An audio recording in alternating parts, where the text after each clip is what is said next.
Values के लिए, alpha की किन वैल्यूज के लिए, यानी अल्फा की उन वैल्यूज का इंटरवल फाइंड करना है जिसके लिए फंक्शन ऑन टू है. Is the function 1 1 for alpha is equal to 1, justify your answer. Second part है इज द फंक्शन 1 1. यह क्वेश्चन अपने आप में इतना अच्छा है कि मैं आपको क्या बताऊं. इस क्वेश्चन से आप एक नहीं 5 बातें सीख सकते हैं. ऑन टू होने का मतलब यह हुआ कि x की सारी रियल पॉसिबल वैल्यूज यहां सब्स्टिट्यूट करेंगे minus infinity two plus infinity.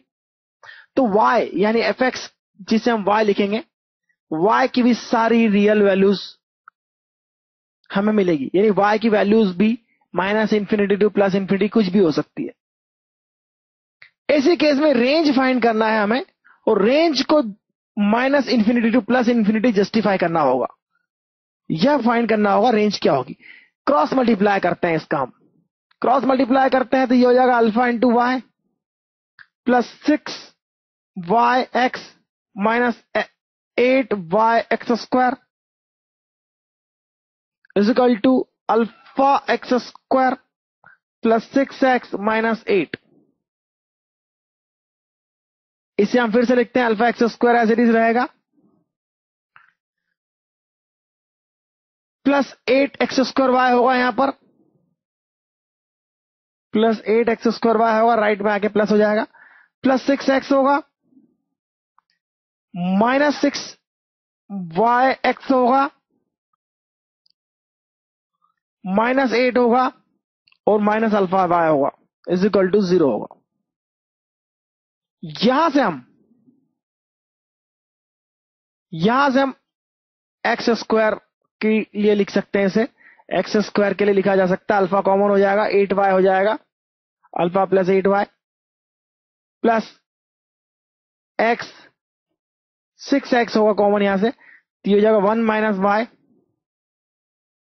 Minus 8 minus alpha y, तो ये हो जाएगा plus alpha into y is equal to 0, यानी माइनस 8 प्लस अल्फा y आ जाएगा ब्रैकेट में इस तरह से. सिंस x इज रियल, अगर x रियल वैल्यूज, x की वैल्यूज रियल है, तो इस क्वाड्रेटिक इक्वेशन का discriminate, since x is real, discriminate should greater और इक्वल टू 0, यानी b² should minus 4ac should greater और इक्वल टू 0. तो b² यहां से क्या होगा देखते हैं. b² होगा 6 into 1 minus y whole square, यानी 36, 1 minus y whole square minus 4a यानी alpha plus 8y, alpha plus 8y 8 plus alpha y, तो अल्फा प्लस 8y होगा यहां पर, इंटू 8 प्लस अल्फा y होगा इज ग्रेटर और इक्वल टू 0. सिंप्लीफाई करने की कोशिश करते हैं इसे हम. 36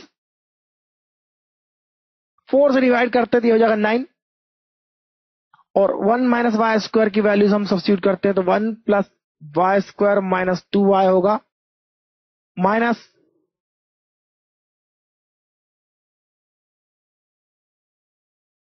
यहां प्लस आएगा क्योंकि minus minus become plus, minus 4ac था, 4 इंटू ए इंटू सी, सी नेगेटिव था इसलिए यहां प्लस हो गया, इसलिए यहां भी प्लस होगा.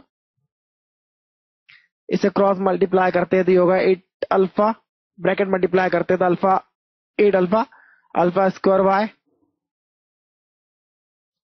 8y into 8 64y, 8y into alpha y, ये हो जाएगा 8 अल्फा y² इज ग्रेटर और इक्वल टू 0. इससे हम सिंप्लीफाई करना चाहते हैं, y के फैक्टर्स निकालना चाहते हैं यहां पर, और फैक्टर्स जब तक नहीं निकालेंगे वैसे सिंप्लीफाई नहीं कर पाएंगे. ये क्वाड्रेटिक इक्वेशन बनेगी यहां पर एक प्रकार से. तो क्वाड्रेटिक बनाने की कोशिश करते हैं y के टर्म में, और देखते हैं यहां पर क्या होगा. टर्म्स हम देखते हैं, y² के साथ में 9 होगा, y² के साथ में 8 अल्फा होगा, तो एक एक टर्म निकालते हैं. तो y² के साथ में 9 प्लस 8 अल्फा होगा, प्लस y के साथ में क्या होगा देखते हैं हम. y के साथ में होगा माइनस 18 y के साथ में होगा 64, तो 64 माइनस 18 हो जाएगा 46, और y के साथ में यहां पर अल्फा स्क्वायर भी है, तो देखिए हो जाएगा 46 प्लस अल्फा स्क्वायर। अब बचेगी कांस्टेंट टर्म्स, कांस्टेंट है यहां पर 9 और यहां पर है 8 अल्फा, 9 प्लस 8 अल्फा कांस्टेंट हो गया, ग्रेटर और इक्वल टू 0। तो यह क्वाड्रेटिक इक्वेशन मिली हमें इन टर्म्स ऑफ y। सारी कंसेप्ट को एक बार फिर से देखते हैं। अगर ग्रेटर देन 0 हो, यह इज इक्वल टू 0 तभी पॉसिबल है, x की रियल वैल्यूज तभी पॉसिबल हो जब डिस्क्रिमिनेट ग्रेटर देन 0 हो, यानी यह ग्रेटर देन 0 हो, यानी यह ग्रेटर देन 0 हो, यानी यह ग्रेटर देन 0 हो। यह ग्रेटर देन 0 हो for all values of y। समझने की कोशिश कीजिए, यह क्वाड्रेटिक इक्वेशन y की सभी वैल्यूज के लिए ग्रेटर देन 0 तभी हो सकती है जब इस क्वाड्रेटिक एक्सप्रेशन का ग्राफ एक्स एक्सिस को कट ना करें, यानी क्वाड्रेटिक एक्सप्रेशन का ग्राफ एक्स एक्सिस को कट ना करें। तो for all values of y, ये quadratic expression in terms of y है, तो क्वाड्रेटिक एक्सप्रेशन का ग्राफ y एक्स एक्सिस को टच नहीं करता है जब उसका y स्क्वायर का कोफिशिएंट, यानी स्क्वायर वाले टर्म का कोफिशिएंट ग्रेटर देन 0 हो, पॉजिटिव हो, प्लस डिस्क्रिमिनेट, इसका डिस्क्रिमिनेट लेस देन 0, इसका डिस्क्रिमिनेट लेस देन 0 हो, यानी नेगेटिव हो। तो डिस्क्रिमिनेट लेस देन 0 हो, इसी केस में ही ऐसा हो सकता है कि ये इसको कट ना करे और all the values of y के लिए पॉजिटिव हो। तो y के minus infinity to plus infinity कुछ भी वैल्यू रखें, यह ग्रेटर देन 0 तब होगा जब इसका डिस्क्रिमिनेट लेस देन 0 हो और 9 प्लस 8 अल्फा ग्रेटर देन 0 हो। इससे हम फाइंड कर सकते हैं कि अल्फा की वैल्यू माइनस 9/8 होगी, अल्फा की वैल्यू माइनस 9/8 होगी, और डिस्क्रिमिनेट लेस देन 0 तब होगा, यानी बी स्क्वायर। एक कंडीशन तो यह मिल गई हमें, दूसरी कंडीशन देखना है बी स्क्वायर यानी 46 plus alpha square whole square minus 4a, 9 plus 8 alpha, 9 plus 8 alpha यानी 9 प्लस 8 अल्फा होल स्क्वायर हो गया यहां पर, शुड लेस देन 0। यह लेस देन 0 कब होगा हम देखते हैं। ये a square minus b square की तरह सॉल्व किया जा सकता है इसे, तो इसे a minus b, a plus b लिख लेते हैं, यानी 46 plus alpha square minus 2 into 9 plus 8 alpha, ये a माइनस बी हो गया, और 46 plus alpha square plus 2 into 9 plus 8 alpha, ये हो गया a प्लस बी, इनका प्रोडक्ट लेस देन 0। तो a square minus b square की फॉर्म में हम इसे सॉल्व कर सकते हैं। अब यहां इसे सॉल्व करते हैं, देखिए क्या होगा। ये होगा alpha square minus 16 alpha, 46 minus 18, 46 minus 18 अगर आप निकालना जाएंगे तो ये 28 हो जाएगा। 46 माइनस 18, 2 इंटू 9 18 हो गया, तो ये 28 हो गया। ये ब्रैकेट सॉल्व कर लिया हमने। यहां देखते हैं ये अल्फा स्क्वायर हो जाएगा, प्लस 8 अल्फा हो जाएगा, प्लस 16 अल्फा हो जाएगा, इंटू 2 भी है यहां पर, 2 इंटू 8 ये 16 अल्फा हो गया, और 46 प्लस 18, 46 प्लस 18 यदि आप देखना चाहें तो ये हो जाएगा 54, 64 less than 0।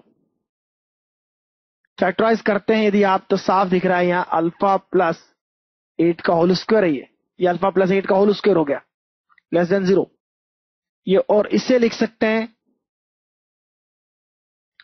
Alpha minus 2 alpha minus 14, इसका फैक्टर हम बना सकते हैं। 16 को माइनस 2 माइनस 14 ले सकते हैं, क्योंकि 14 इंटू 2 28 होता है, तो इस तरह से हम इसके factor alpha minus 2 alpha minus 14 लिख सकते हैं। ये अल्फा प्लस 8 होल स्क्वायर हो गया। अब जो स्क्वायर है वो तो ऑलवेज पॉजिटिव है, इसलिए लेस देन 0 होने के लिए इस पूरे प्रोडक्ट को लेस देन 0 होने के लिए इसे नेगेटिव होना चाहिए, क्योंकि ये तो ऑलरेडी पॉजिटिव है। तो इस बात का मतलब यह हुआ कि हमें अल्फा माइनस 2 अल्फा माइनस 14 की वैल्यू लेस देन 0 चाहिए। और ऐसा तभी होता है जब अल्फा की वैल्यू 2 to 14 हो। इससे जो हमें मिलेगा उसका मतलब यह हुआ कि अल्फा की वैल्यू 14 to 2 हो, यानी 2 to 14 हो, तभी ऐसा पॉसिबल है। अल्फा ग्रेटर देन 2 तो यह पॉजिटिव और यह नेगेटिव होगा अगर अल्फा लेस देन 14 हो तो positive into negative less than 0 होता है। पॉजिटिव इंटू नेगेटिव मतलब नेगेटिव, और नेगेटिव मीन्स लेस देन 0। तो अल्फा की वैल्यू 2 to 14 होना चाहिए।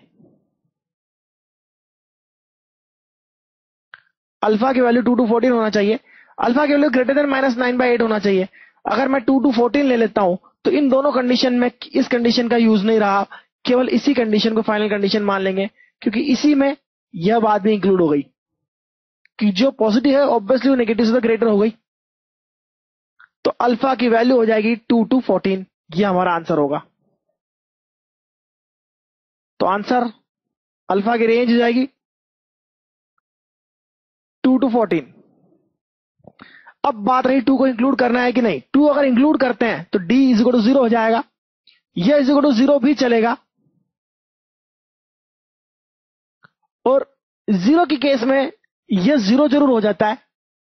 तो यहां 0 इंक्लूड किया जा सकता है क्योंकि यहां 0 इंक्लूडेड है, इसलिए सब जगह पर 0 इंक्लूड किया जा सकता है, और यहां भी 2 और 14 भी इंक्लूड होंगे।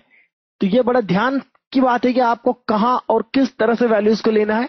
इट मे बी 0, तो कोई बात नहीं, इन दैट केस डिस्क्रिमिनेट की वैल्यू 0 होती है तो ये इसको टच करता है यानी इसको ये 0 हो जाएगा और ये वैल्यूज अवेलेबल है। अब हमें सेकंड पार्ट के लिए